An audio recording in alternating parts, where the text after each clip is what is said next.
Hello student, welcome to online classes of St. Joseph School. Through this video we start the second chapter of class 9th economy. The name of chapter is People as Resources. Chapter का name क्या है? People as Resources.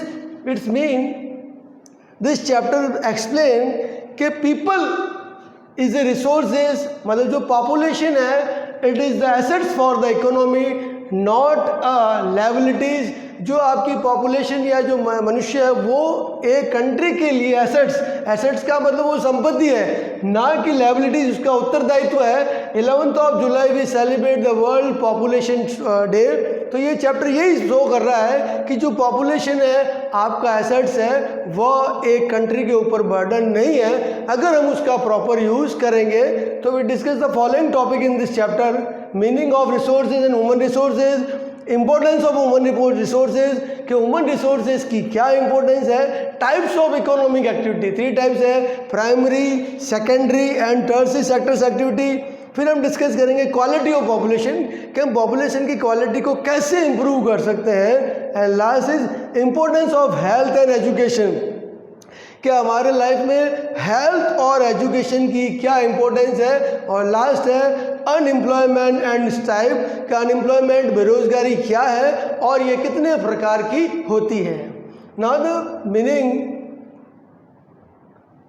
Meaning of resources, the elements available on earth which have capability to used by human being, अर्थात earth पर जो भी elements हैं जिनमें ये कैपेबिलिटी ह्यूमन बीइंग उनका यूज कर सके और जो ह्यूमन बीइंग की वांट्स को सेटिस्फाई कर सके, उससे अपन क्या कहते हैं, रिसोर्सेज, ह्यूमन रिसोर्सेज हैं। These are the example of natural resources, for air है, वाटर है, these minerals are the example of natural resources and these are the example of non renewable and renewable resources. जो renewable है आपके वो solar है, wind है, hydro है, biomass है, और जो नॉन रिन्यूएबल है कोल, ऑयल, नेचुरल गैस, स्टोन्स, जो वापस रिन्यू या रीजनरेट नहीं हो सके उससे अपन नॉन रिन्यूएबल रिसोर्सेज कहते हैं। Now the human made resources which are made by man, जिन रिसोर्सेज को मनुष्य बनाता है उन्हें अपन ह्यूमन मेड रिसोर्सेज कहते हैं। And these are the example of human resources, for example benefits, equipments, skill, talent, wisdom, development, training. हमारे इसके लिए सारे एग्जाम्पल किसके हैं, ह्यूमन रिसोर्सेज के। नाउ दैट ह्यूमन रिसोर्सेज किसे कहते हैं, तो human resource is a set of people human resource is set of people which make the work force for of an organization on industries, on business and economy. अर्थात जो human resources है कुछ लोगों का समूह है जो वर्क फोर्स प्रोवाइड करते हैं इंडस्ट्री के लिए, इकोनॉमी के लिए, बिजनेस के लिए, कंट्री के लिए और ऑर्गेनाइजेशन के लिए। उससे हम क्या कहते हैं, human resources. People as resources जो हमारे इस चैप्टर का नेम है, तो ये एक टर्म है। People as resources term which is related with the countries working population, अर्थात ये कंट्री की वर्किंग पॉपुलेशन से रिलेटेड है। और कंट्री की वर्किंग पॉपुलेशन 15 ईयर्स से 59 ईयर्स की पॉपुलेशन उसमें काउंट होती है। Show productivity, skill and abilities of the people, जो हमारी जनसंख्या है उसकी उत्पादक क्षमता और एबिलिटी को क्या करती है, शो करती है। एक बार वापस देखिए, people as a resource is a term which is related with the countries working population and show the productivity, skill and abilities of the people.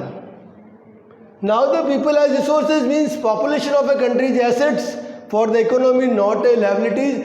ये चैप्टर के हमने स्टार्टिंग में भी देखा था कि जो पॉपुलेशन है वह हमारी कंट्री की एसेट्स है इकोनॉमी की, ना कि उसका उत्तरदायित्व है। And population is resources also called human resources. Population को हम क्या कह सकते हैं, ह्यूमन रिसोर्सेज भी कहते हैं। Now the importance of human resources, जो ह्यूमन रिसोर्सेज की फर्स्ट इंपॉर्टेंस है, it's play important role to create या for the gross national product, या आपकी कंट्री का जो जीडीपी है उसको क्रिएशन में जो पॉपुलेशन है बहुत बड़ा रोल प्ले करती है। Population also play important role in the economic development of a country. Country का इकोनॉमिक डेवलपमेंट कैसे होगा वह भी पॉपुलेशन के ऊपर डिपेंड करता है। और इसमें सबसे बड़ा एग्जाम्पल है जापान। जापान की जो पॉपुलेशन है वो सबसे स्किलफुल है। और लास्ट है ये आपके human resources, become human capital. जो ह्यूमन रिसोर्सेज है उन्हें ह्यूमन कैपिटल में हम कैसे कन्वर्ट करेंगे? 3 वे हैं, थ्रू प्रोवाइड एजुकेशन, ट्रेनिंग और हेल्थ केयर फैसिलिटी के द्वारा आप ह्यूमन रिसोर्सेज को ह्यूमन कैपिटल में कन्वर्ट कर सकते हैं। नाउ द इकोनॉमिक एक्टिविटीज या sector of economy, they are various economic activity. Economic activity बहुत सारी है और classification of economic activity into 3 groups is known as sector of economics. और इकोनॉमिक एक्टिविटी किसे कहते हैं? Those activity which are related with the production, consumption, distribution, exchange of goods and services and also involve monetary, monetary का मतलब मुद्रा का transaction involve करते हैं, उन एक्टिविटी को हम क्या कहते हैं? Economic activity. These are the sector we read in this chapter.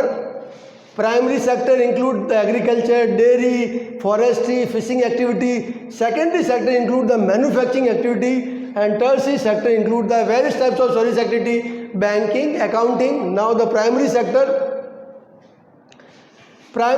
involves those economic activity in which goods are produced by the extraction of natural resources. इसमें जो हम गुड्स प्रोड्यूस करते हैं वह नेचुरल रिसोर्सेज के यूज के द्वारा produce करते हैं। और this sector also called primary because it provide base to all other sector. अगर प्राइमरी सेक्टर एग्रीकल्चर सेक्टर नहीं होगा तो इंडस्ट्रियल और सर्विस सेक्टर नहीं होगा। फॉर एग्जाम्पल ग्रोइंग कॉटन, अगर हम कॉटन को ग्रो करना है तो बहुत सारे नेचुरल फैक्टर है। फॉर एग्जाम्पल रेनफॉल है, टेम्परेचर है, उसके ऊपर हम क्या करते हैं? डिपेंडेंट रहते हैं। Now these are the main activity of primary sector: mining, agriculture, fishing, forestry, minerals extracting, बहुत सारी माइनिंग की प्राइमरी सेक्टर्स की एक्टिविटी है। Now the secondary sector. In this sector, a raw material change into finished product by the process of manufacturing. Manufacturing के process के द्वारा raw material को हम किस में चेंज कर सकते हैं? फिनिश गुड में। उस सेक्टर को हम क्या कहते हैं? Secondary sector. ठीक है। और the work of manufacturing taken place in factories, in workshop और एट होम। जो मैन्युफैक्चरिंग का जो प्रोसेस है वो कहाँ पे हो सकता है? घर पर भी हो सकता है, फैक्ट्री पर भी हो सकता है और वर्कशॉप पर भी हो सकता है। और this sector related with the various industries, so it is also called industrial sector. बहुत सारी इंडस्ट्री है, cement industry, cotton industry, automobile industry, IT industry. Now the last is service sector. This sector play important role या help in the development of primary and secondary sector. ये sector नहीं होगा तो primary और secondary sector आपका develop नहीं होगा। Example देखते हैं, this is the farm house and this is the factory. यहाँ ये एक फार्म है और ये एक फैक्ट्री है। यहाँ पे जो गुड्स ले जाने का काम जो करेगा वो टर्सरी सेक्टर करता है। तो tertiary sector act as a link between primary and secondary sector. जो टर्सरी सेक्टर है वो प्राइमरी और सेकेंडरी सेक्टर के बीच में लिंक का काम करता है। For example transportation and storage house. This sector related with the various types of services, so it is called service sector. और देखिए सर्विसेज बहुत तरह की है, transportation, communication, banking, accounting, storage, warehouse, trade, accounting. ये आपके कौन से सर्विसेज है? Common services. और डॉक्टर्स है, टीचर है, these are the part of essential services. Now the last is personal services. For example washerman, barber, cobbler, administrative accountant, these are the example of personal services. Now the economic activities, there are two parts of economic activity. First is market activity and second is non-marketing activity. तो those activity या those economic activity which involve the monetary transaction, जिसमें मुद्रा या पैसे का transaction होता है, उसे अपन क्या कहते हैं? Market activity. और these activity produce goods for the market purpose, अर्थात ये मार्केट के लिए गुड पर्पज प्रोड्यूस करती है, नॉट फॉर सेल्फ कंजप्शन। और the main aim of this activity to earn maximum profit. इन एक्टिविटी का जो मेन एम है वो आपके प्रॉफिट को अर्न करना। क्या इंक्लूड होता है इसमें? This include goods and production of goods and services and also include government services. So those economic activity which involve the monetary transaction and produce good for market purpose known as market activity. The main aim of this activity is earn profits and for example production of goods and services and including government job. These are called monetary या market activity. Now the non-monetary Those economic activity do not involve the monetary transaction are called non marking activity, अर्थात जिन activity में मुद्रा का transaction नहीं होता है, for example हमारी मम्मा हमारे घर पे वर्क कर रही है, तब वो एक तरह से नॉन मार्केटिंग एक्टिविटी है। इस एक्टिविटी में जो है गुड्स सेल्फ कंजप्शन के लिए प्रोड्यूस होती है और इनका जो मोटिव होता है वो क्या होता है, सर्विस होता है, ना कि प्रॉफिट। तो आज इस हमने वीडियो में देखा कि कौन कौन से सेक्टर है और कौन कौन सी इकोनॉमिक एक्टिविटीज होती है, economic activity and non marketing activity. Thank you student. Next जो वीडियो आएगा इसमें अपन चैप्टर का नेक्स्ट पार्ट इंट्रोड्यूस करेंगे। आप लोगों को किसी बुक को भी इस चैप्टर के भी नोट्स लिखने की ज़रूरत नहीं है। Thank you student.